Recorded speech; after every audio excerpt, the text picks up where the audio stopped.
Shalom semuanya. Pada waktu Tuhan Yesus ditanya oleh murid-muridnya tentang tanda kedatangannya dan tanda kesudahan dunia ini, Tuhan Yesus menjawab dalam Lukas 21 ayat 11 bahwa salah satunya adalah penyakit sampar. Sampar dapat diartikan sebagai pandemi. Jadi COVID-19 ini adalah salah satu tanda dari kedatangan Tuhan Yesus kembali dan tanda kesudahan dunia ini. Selain itu, Tuhan Yesus menjawab dari Matius 24 ayat 14 yang berkata, dan Injil kerajaan ini akan diberitakan di seluruh dunia menjadi kesaksian bagi semua bangsa. Sesudah itu barulah tiba kesudahannya. Tuhan Yesus pasti datang kembali. Yang percaya katakan amin. Karena itu dia memberikan amanat agung kepada kita, yaitu agar kita pergi dan menjadikan semua bangsa itu murid Tuhan Yesus. Hal ini juga berarti agar terjadi penemuan jiwa besar-besaran sebelum Tuhan Yesus datang kembali. Sekarang kita akan melihat bagaimana proses untuk menyelesaikan amanat agung atau proses penemuan jiwa yang terbesar dan yang terakhir sebelum Tuhan Yesus datang kembali. Untuk menyelesaikan amanat agung tidak bisa dengan kekuatan sendiri. Karena itu pesan terakhir Tuhan Yesus sebelum naik ke surga kepada murid-muridnya, yang juga berarti kepada kita semua. Dalam Kisah Para Rasul 1:8. Tetapi kamu akan menerima kuasa kalau Roh Kudus turun ke atas kamu. Dan kamu akan menjadi saksiku di Yerusalem dan di seluruh Yudea dan Samaria dan sampai ke ujung bumi. Jadi untuk menyelesaikan amanat agung, kita harus menerima kuasa dari Roh Kudus yang turun ke atas kita. Setelah itu, dengan disaksikan para muridnya, Tuhan Yesus naik ke surga. Setelah Tuhan Yesus naik ke surga, 120 murid Tuhan Yesus berkumpul di kamar loteng Yerusalem. Mereka melakukan ini karena Tuhan Yesus memerintahkan agar mereka tidak meninggalkan kota Yerusalem sebelum diperlengkapi dengan kekuasaan dari tempat tinggi. Tuhan Yesus berkata, sebab Yohanes membaptis dengan air, tetapi tidak lama lagi kamu akan dibaptis dengan Roh Kudus. Apa yang dilakukan 120 murid di kamar loteng? Alkitab berkata bahwa mereka semua bertekun dengan sehati dalam doa bersama-sama. Artinya mereka berdoa, memuji dan menyembah Tuhan dalam unity siang dan malam. Ini adalah prinsip restorasi Pondok Daud. Ini adalah prinsip menara doa.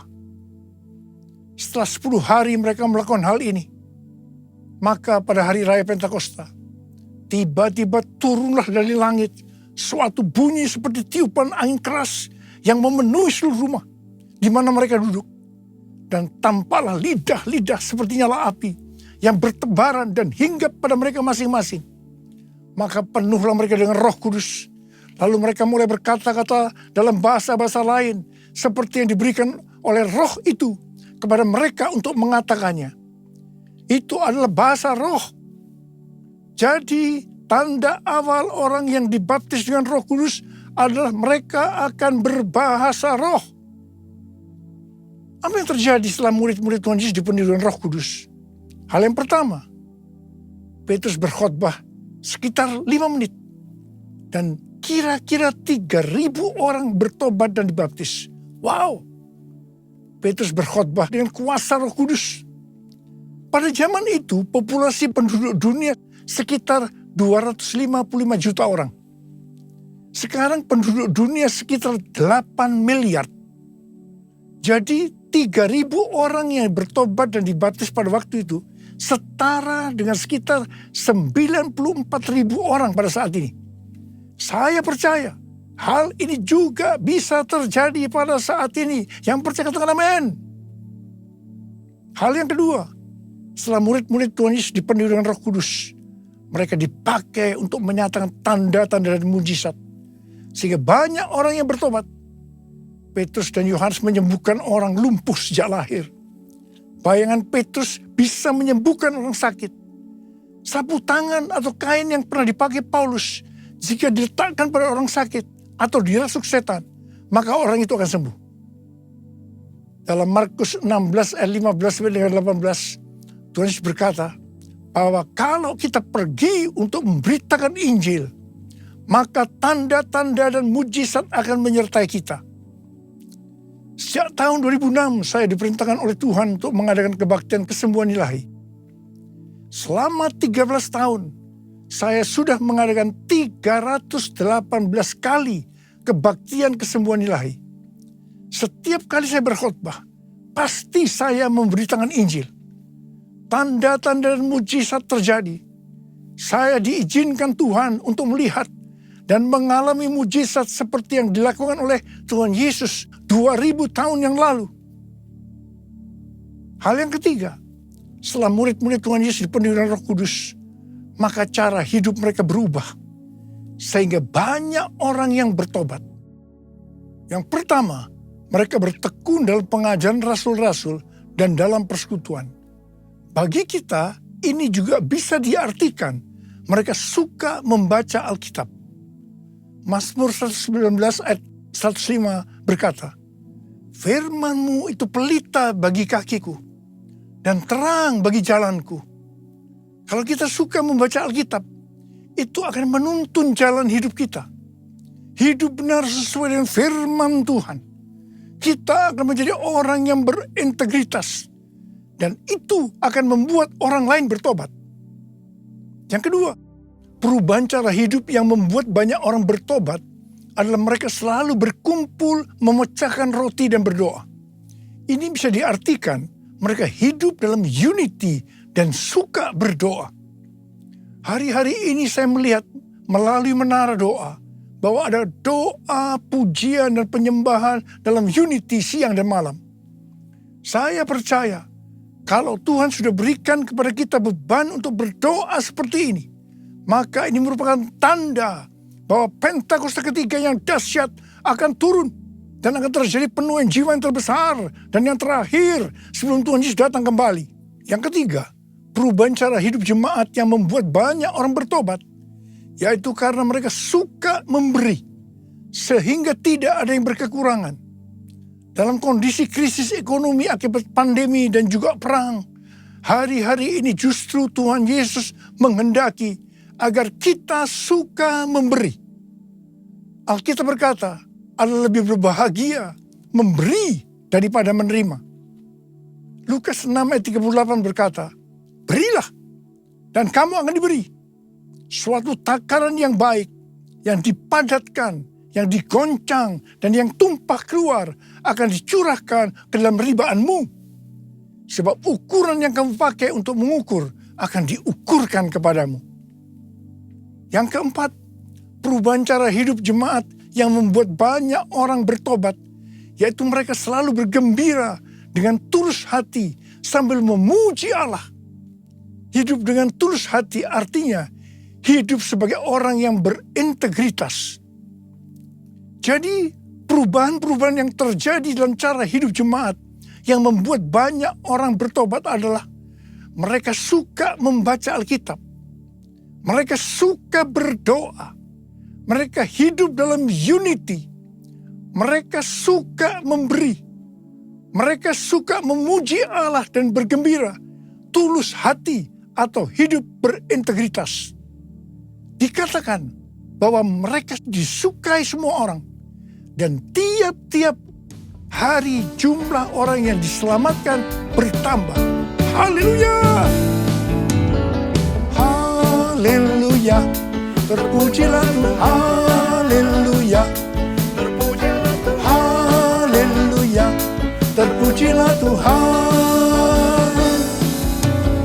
Yesus, aku percaya.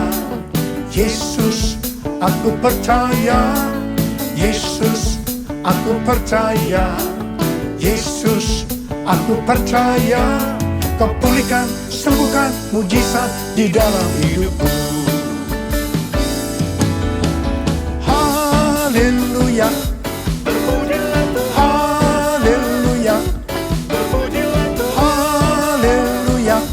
Terpujilah Tuhan. Terpujilah Tuhan. Terpujilah Tuhan. Haleluya. Saya percaya mereka menganggap bahwa pola penuaian jiwa hanya seperti itu. Mereka sebagai orang-orang percaya hidup dalam zona nyaman. Mereka biasa berkumpul dalam unity sambil membaca Alkitab, berdoa, dan memuji Tuhan dengan sukacita. Tidak ada yang berkekurangan. Wow, siapa yang tidak mau menjadi orang Kristen? Tetapi ternyata supaya penuaian jiwa bertambah besar, Tuhan izinkan proses berikutnya terjadi. Yaitu aniaya menimpa jemaat di Yerusalem. Selain rasul-rasul, maka mereka harus lari meninggalkan Yerusalem. Mereka pergi ke Yudea dan Samaria sambil memberitakan Injil. Jadi kalau tadinya penuaian jiwa hanya terjadi di Yerusalem saja, sekarang mereka menyebar ke seluruh Yudea dan Samaria. Dan pola penuaian jiwa yang seperti ini masih terjadi sampai hari ini. Catatan sejarah gereja selama berabad-abad menunjukkan bahwa semakin gereja ditekan, justru Injil semakin menyebar dan diberitakan kemana-mana. Karena itu Tuhan izinkan hari-hari ini penderitaan, aniaya itu terjadi di antara orang-orang percaya. Supaya terjadi penuaian jiwa yang lebih besar. Saya percaya melalui masa pandemi COVID-19 yang membuat kita tidak nyaman. Banyak mengalami tekanan, ada yang mengalami sakit, bahkan ada yang meninggal. Tapi justru ini akan mempersiapkan penuaian jiwa yang terbesar dan yang terakhir dalam era Pentakosta ketiga ini sebelum Tuhan Yesus datang kembali. Melalui semua ini, mari kita katakan bersama-sama, Tuhan Yesus, Engkau baik, Engkau sungguh baik dan sangat baik. Mari taruh tangan kanan kita di dada kita kepada saya.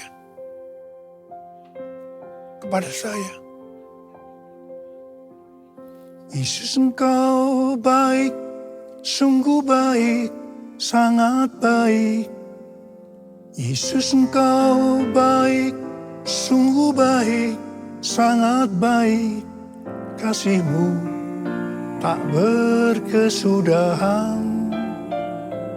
Kasih-Mu kekal selamanya.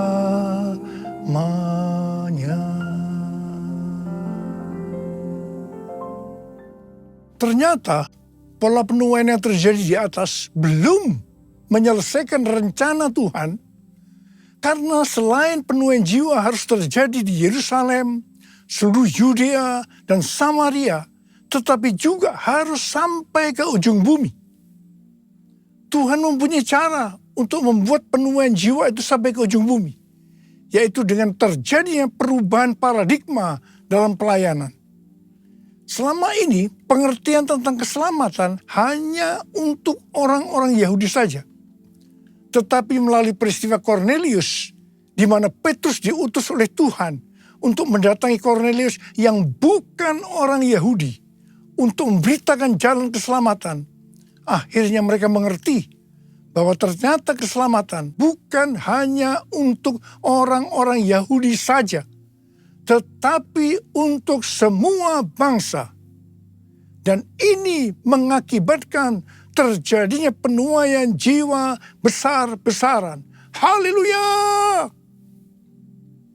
Jadi mereka tidak hanya mengabarkan Injil di Yerusalem, Yudea, dan Samaria saja. Tetapi sekarang mereka, termasuk kita juga, pergi ke seluruh dunia. Proses perubahan paradigma dalam pelayanan itu tidak mudah. Petrus harus diyakinkan oleh Tuhan. Kalau Tuhan berkata halal, jangan kamu berkata haram. Orang-orang yang bukan Yahudi adalah haram di mata orang Yahudi. Proses itu masih terus berlanjut untuk memberikan pengertian kepada orang-orang Yahudi, golongan bersunat, dan juga orang-orang Farisi yang sudah bertobat. Di mana mereka berpendapat bahwa orang yang bukan Yahudi yang percaya kepada Tuhan Yesus harus disunat dan diwajibkan mengikuti hukum-hukum Musa. Tetapi melalui sidang di Yerusalem, akhirnya mereka mengerti dan bisa menerima bahwa keselamatan bukan hanya untuk orang-orang Yahudi saja, tetapi untuk semua bangsa. Katakan amin. Layaklah segala bangsa sujud kepadamu, sebab Kau Allah yang kudus, layak disembah. Layaklah segala bangsa sujud kepadamu, sebab Kau Allah yang kudus, layak disembah, layak disembah, layak disembah.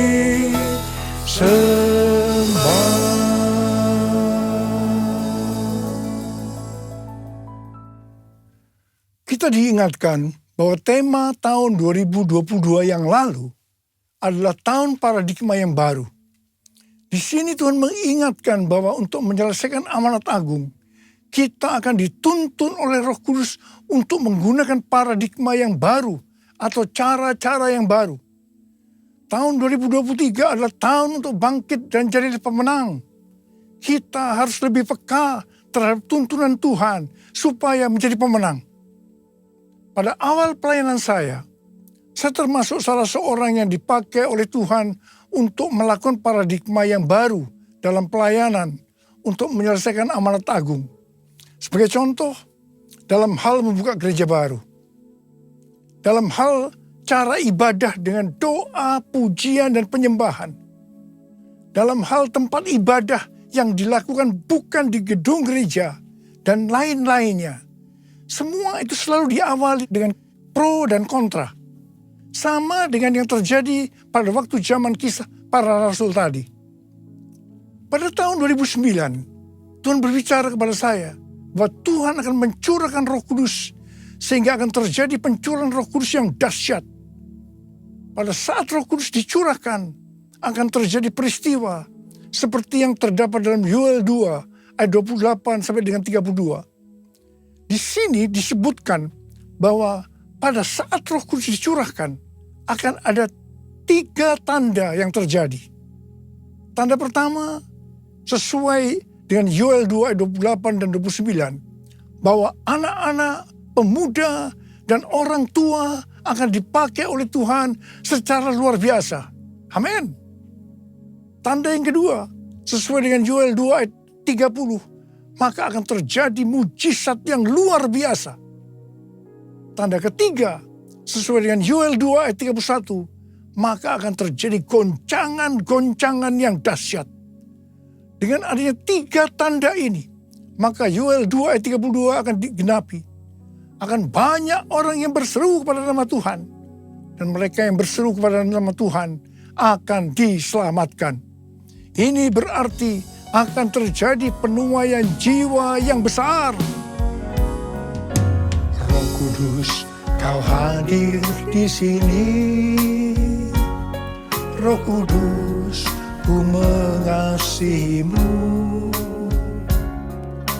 Kau lembut, Kau manis, Kaulah penghiburku, penolongku, diutus Bapakku. Ku buka hati untuk Roh Tuhan. Ku buka hati menyembah-Mu Yesus. Jamahlah kami, penuhi kami dengan kuasa Allah Maha Tinggi. Dengan kuasa Allah Maha Tinggi. Dengan kuasa Allah Maha Tinggi. Sejak tahun 2009, hampir di setiap khotbah, saya selalu mengingatkan tentang goncangan-goncangan ini. Dan ini terjadi hampir sekitar 10 tahun. Siapa mengira bahwa yang disebut dengan goncangan ini adalah pandemi COVID-19 di mana di Indonesia dimulai pada tanggal 2 Maret 2020. Kita melihat selama ini bahwa dengan adanya pandemi COVID-19 ini telah terjadi perubahan paradigma dalam pelayanan. Pelayanan secara online terbukti merupakan alat untuk mempercepat penyelesaian amanat agung, yaitu dengan semakin cepat dan banyaknya orang yang mendengar dan mengenal Injil Kerajaan Allah. Pada tanggal 8 Februari 2023, dimulainya kebangunan rohani di Asbury University, Kentucky. Yang mereka lakukan adalah berdoa, memuji, dan menyembah Tuhan dalam unity siang dan malam. Ini adalah prinsip restorasi Pondok Daud. Ini adalah prinsip menara doa. Kebangunan rohani ini menyebar ke kampus-kampus lain di Amerika Serikat, seperti di Lee University, Oral Roberts University, dan lain-lain. Berita kebangunan rohani melanda ke seluruh dunia.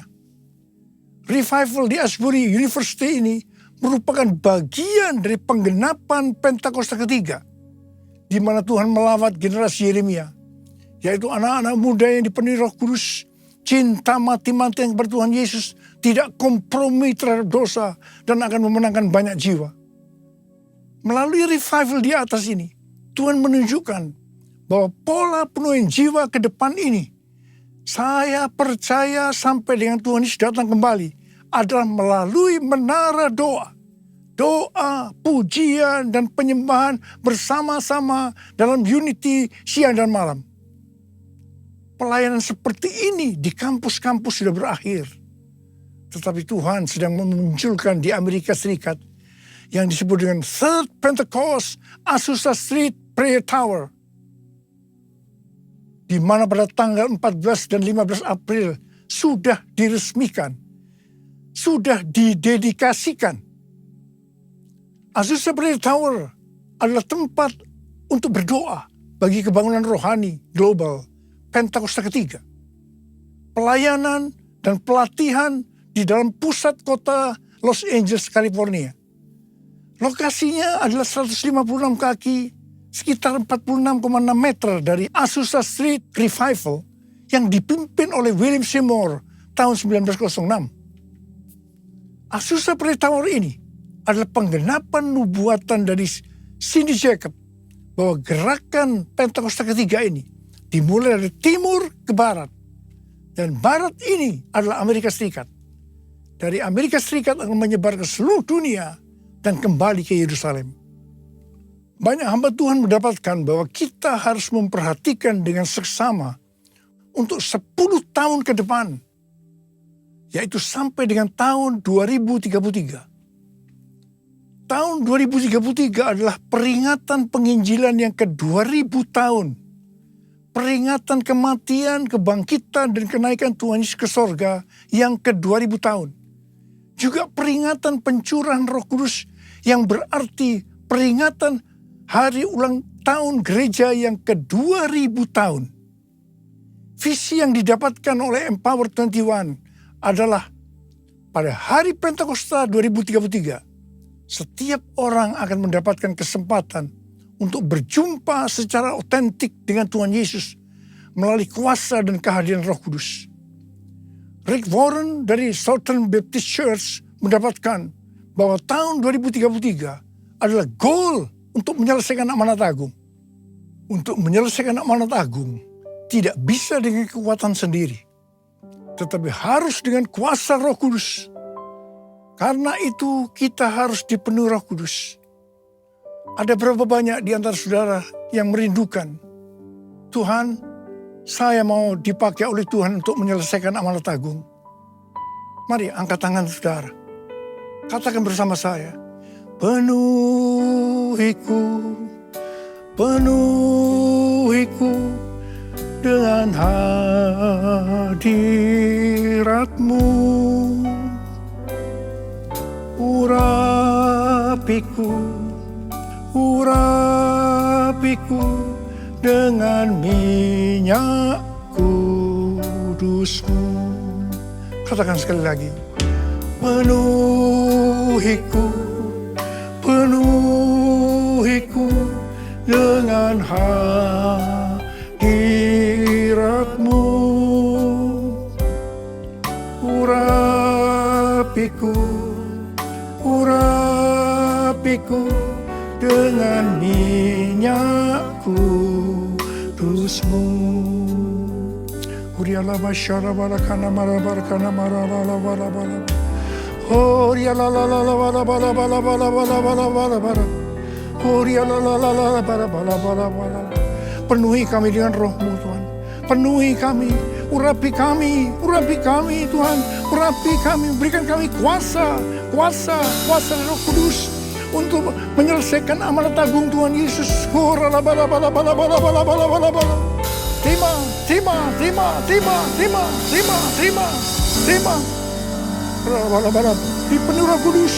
Dipenuhi Roh Kudus, penuh Roh Kudus.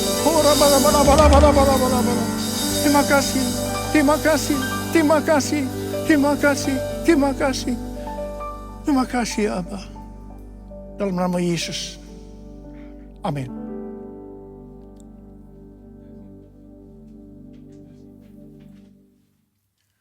Mari saudara-saudara semua, kita akan masuk dalam perjamuan kudus. Kita akan mengingat ayat ini.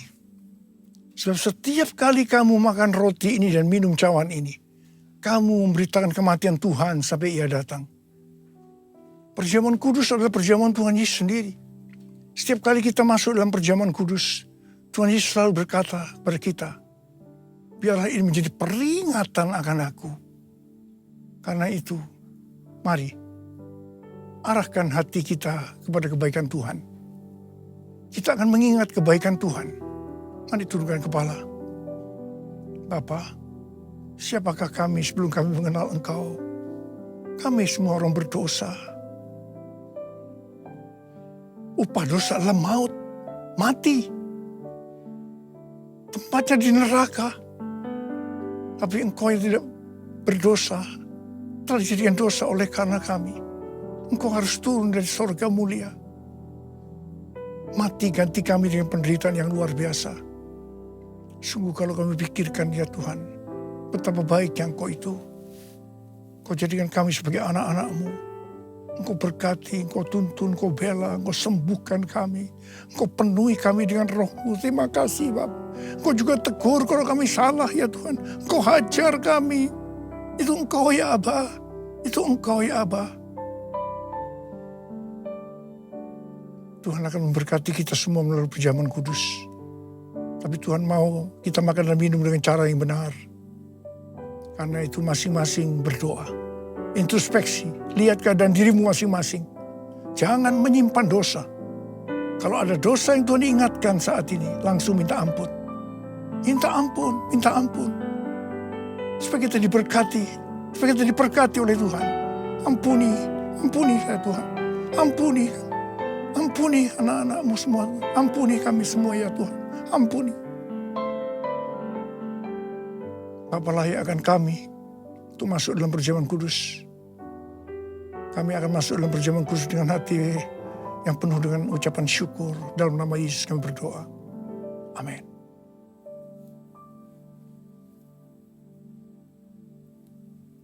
Sekarang mari angkat roti di tangan kanan kita tinggi-tinggi. Sebab apa yang telah kuteruskan kepadamu telah aku terima dari Tuhan. Yaitu bahwa Tuhan Yesus pada malam waktu Ia diserahkan mengambil roti. Dan sesudah itu yang mengucap syukur atasnya. Dia memecah-mecahkannya dan berkata, inilah tubuhku yang diserahkan bagi kamu. Perbuatlah ini menjadi peringatan akan aku. Saudara dikasih Tuhan. Bukankah roti yang kita pecah-pecahkan ini adalah persekutuan kita dengan tubuh Kristus. Mari kita makan dalam nama Yesus.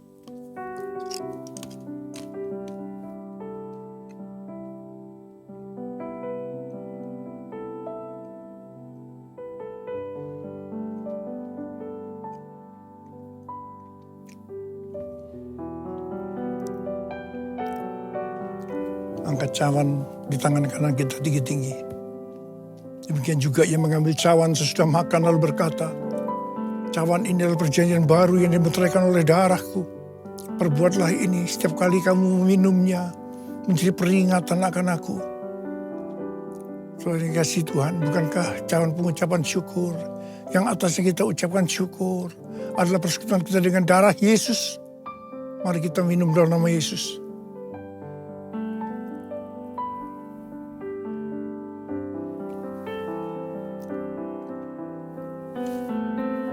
Mari kita angkat tangan kita, ucapkan syukur.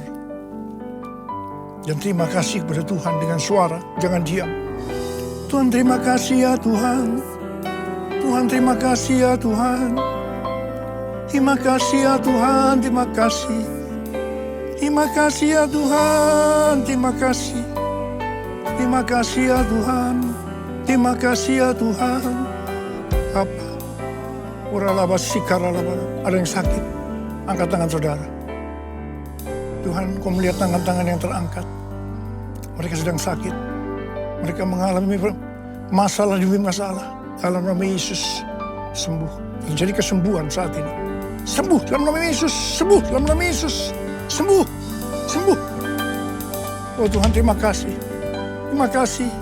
Terima kasih ya Tuhan. Terima kasih. Terima kasih ya Tuhan. Terima kasih.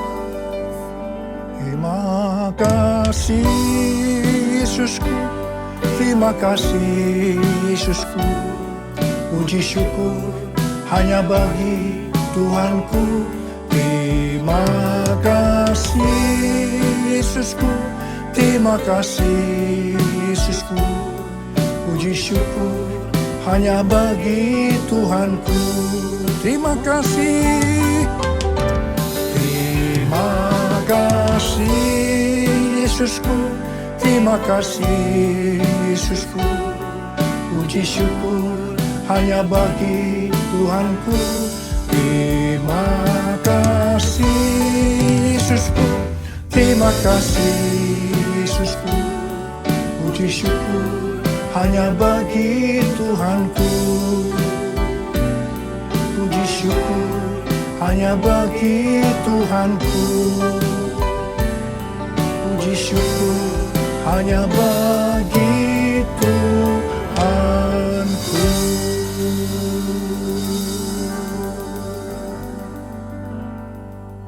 Terimalah berkat Tuhan. Kasih karunia berlimpah-limpah daripada Allah Bapa dalam Anaknya yang tunggal Yesus Kristus. Persekutuan yang manis dengan Roh Kudus menyertai saudara sekalian mulai hari ini. Sampai Tuhan Yesus datang menjemput kita di awan-awan dan bahkan sampai selama-lamanya. Yang percaya bersama-sama katakan, Amin.